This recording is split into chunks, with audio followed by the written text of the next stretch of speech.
Mr. Men and Little Miss in Ancient Greece. Roger Hargreaves.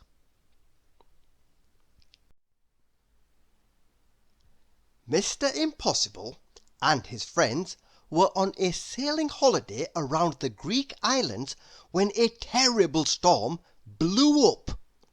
The wind howled, and the rain lashed down, and the thunder roared, and lightning bolts flashed around their boat. Mr. Jelly quivered and trembled and shook and wobbled in fear. But this was no ordinary storm. Mr. Impossible quickly realized that this was a storm out of ancient Greece caused by the Greek gods. Poseidon, the god of the sea, stirred up huge waves with his great trident, and Zeus, the king of the gods, hurled lightning bolts from up on Mount Olympus, the home of the Greek gods.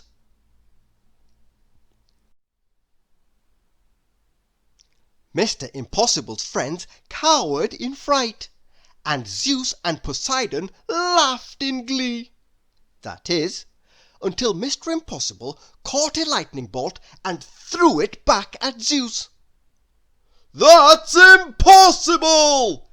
boomed Zeus, ducking out of the way. "Quite right!"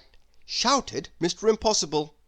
"That's me, impossible by name and impossible by nature." "Wait, wait, wait!" boomed Zeus. And as suddenly as it had begun, the storm subsided and Poseidon sank beneath the waves. Zeus took a long hard look at Mr. Impossible, and he was so impressed that he invited them all to the top of Mount Olympus for nectar and ambrosia, the drink and food of the gods. Little Miss Greedy was not very impressed. She would have preferred tea and biscuits. Mr. Impossible introduced all his friends. "And this is Mr. Strong," he finished. "Strong!" boomed Zeus, who had a very loud voice whether he was hurling lightning bolts or sipping nectar. A lot like Mr. Noisy. "Strong!" repeated Zeus. "My son Hercules is very strong. He is completing 12 impossible tasks at this very moment.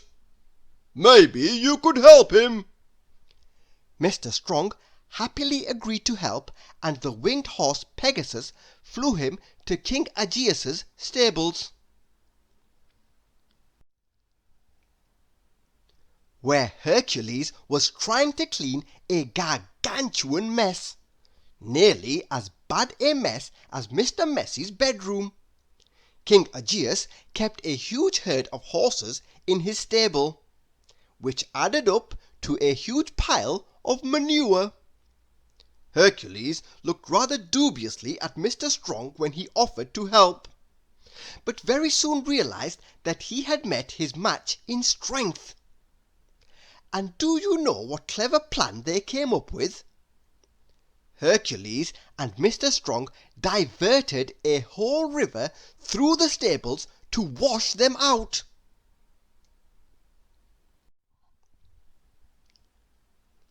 Again Zeus was very impressed. "I wonder what other things you can all help with," he boomed. Mr. Tickle flew to the palace of Knossos in Crete to tackle King Minos's monstrous Minotaur, which lived in a maze so intricate that no one had ever found their way out. But Mr. Tickle had extraordinarily long arms, and he set one of those arms into the maze. His arm wiggled and wound its way around the labyrinth, searching for the Minotaur.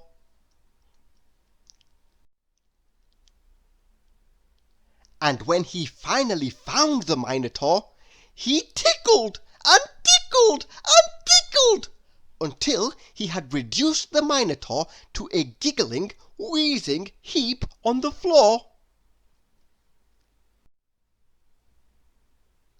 Zeus was amazed. He had never seen the awe-inspiring power of the tickle. But that was not all that astonished Zeus. Mr. Funny told such hilarious jokes that the sea monsters Charybdis and Scylla laughed themselves silly, and Odysseus was able to sail safely between them through the Straits of Messina.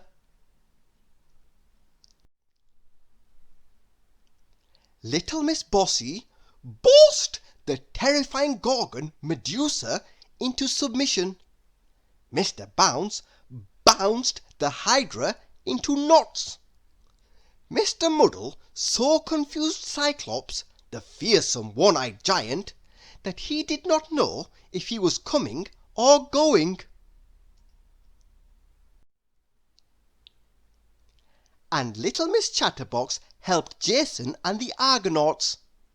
She talked so long to the dragon guarding the enchanted tree that it fell asleep, and Jason was able to escape with the golden fleece.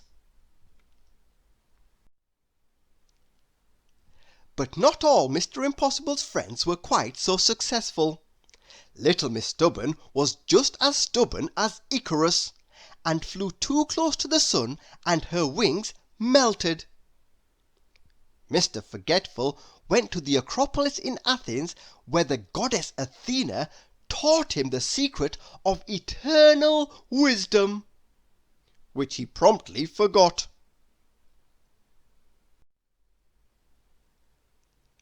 At the battle for Troy, Mr. Dizzy dropped his shield on Achilles' toe, and Mr. Bump fell out of the Trojan horse. Bump!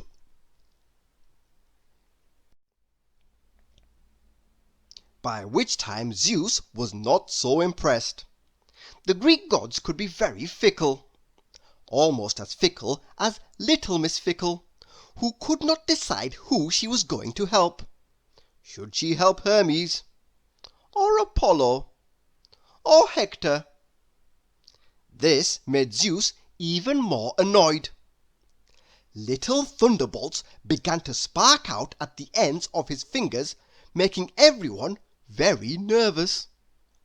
It was time to leave, but nobody wanted to upset Zeus even more. And then little Miss Hug gave Zeus one of her famous hugs, and he calmed down in an instant. And then Aphrodite wanted a hug, and before she knew it, little Miss Hug was hugging all the Greek gods.